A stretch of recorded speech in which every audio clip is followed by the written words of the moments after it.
La Revolución Rusa es un movimiento político, social y económico que estalló en el año 1917 en el Imperio ruso.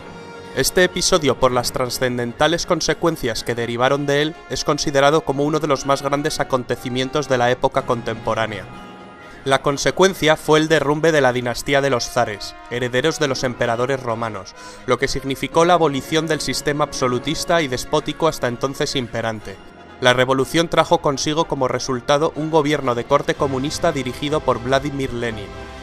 Las consecuencias que motivaron la revolución rusa fueron: primera causa.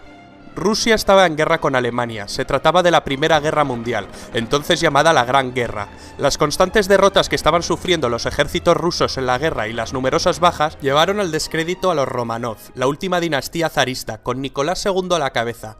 Años antes, en 1905, tuvo lugar una primera revolución tras la derrota rusa ante Japón en la guerra ruso-japonesa.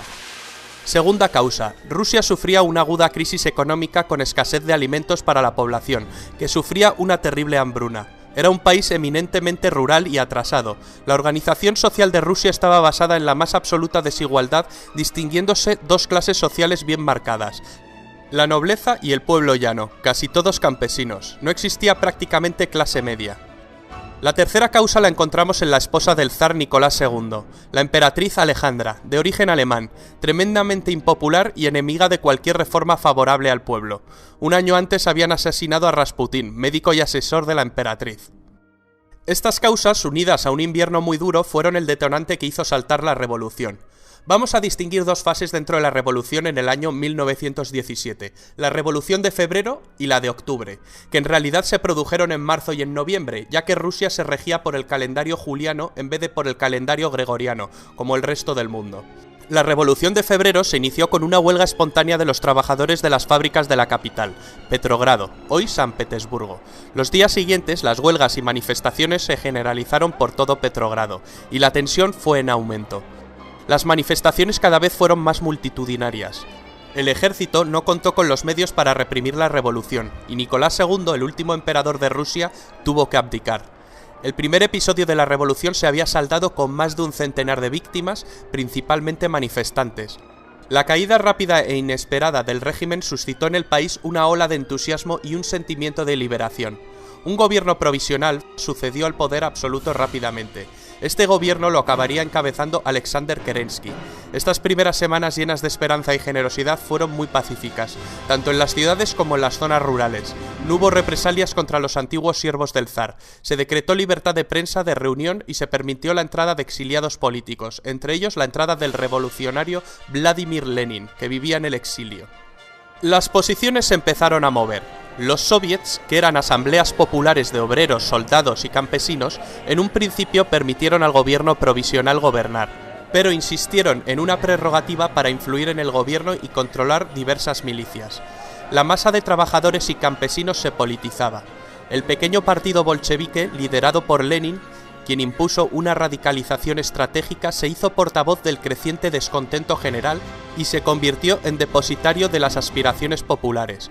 Con sus grandes dotes de oratoria, comenzó a defender los postulados de Karl Marx, para sustituir el capitalismo por un nuevo sistema socioeconómico socialista e instaurar la dictadura del proletariado. Un frenesí por dialogar y exponer ideas se instaló en la sociedad. El gobierno de Kerensky cada vez era más impopular, incapaz de hacer reformas, se distanció de la población. Se siguieron mandando tropas para luchar en la Primera Guerra Mundial. Esto desencadenó revueltas populares. El gobierno provisional optó por la represión y comenzó a perseguir a los opositores. Lenin y León Trotsky planearon el derrocamiento del gobierno provisional para instalar el sistema comunista. Si la Revolución de Febrero fue un levantamiento espontáneo, en la Revolución de Octubre se podría hablar de un golpe estratégico organizado por Trotsky y Lenin contra el gobierno provisional.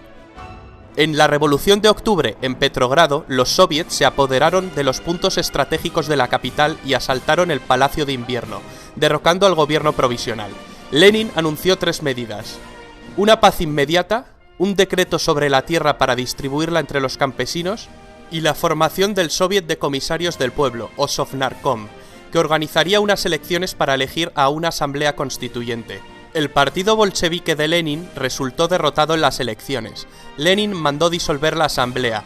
democráticamente elegida al estar en minoría. Esto desembocaría en una guerra civil. Los bolcheviques crearon la Cheka, una organización de inteligencia política y militar para aplastar cualquier tipo de disidencia. Sus métodos de represión no se limitaron a detenciones y fusilamientos en masa, sino que utilizaron brutales métodos de tortura. Aparecieron los primeros campos de concentración. El terror rojo había comenzado. En 1918, el que fuera zar de Rusia, Nicolás II, la zarina Alejandra y sus 5 hijos, que se encontraban recluidos en una mansión de los Montes Urales, fueron masacrados por un grupo de revolucionarios. La guerra civil que enfrentó al ejército rojo de Trotsky contra el ejército blanco se saldó con la victoria del ejército rojo. Se había impuesto el leninismo y la dictadura del proletariado.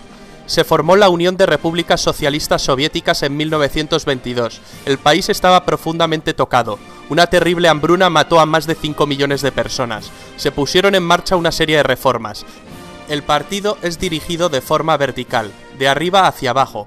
El nuevo estado consiste en una pirámide de soviets en donde realmente el partido decide y los soviets votan lo que ha dicho el partido.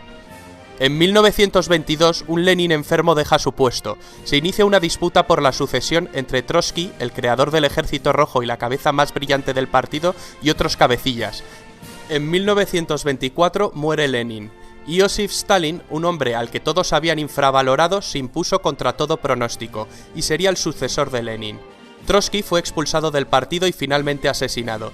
Stalin impuso un gobierno totalitario y sangriento y elevó a la Unión Soviética a la categoría de gran potencia política, económica, científica y militar del mundo. La Unión de Repúblicas Socialistas Soviéticas duraría hasta el año 1991.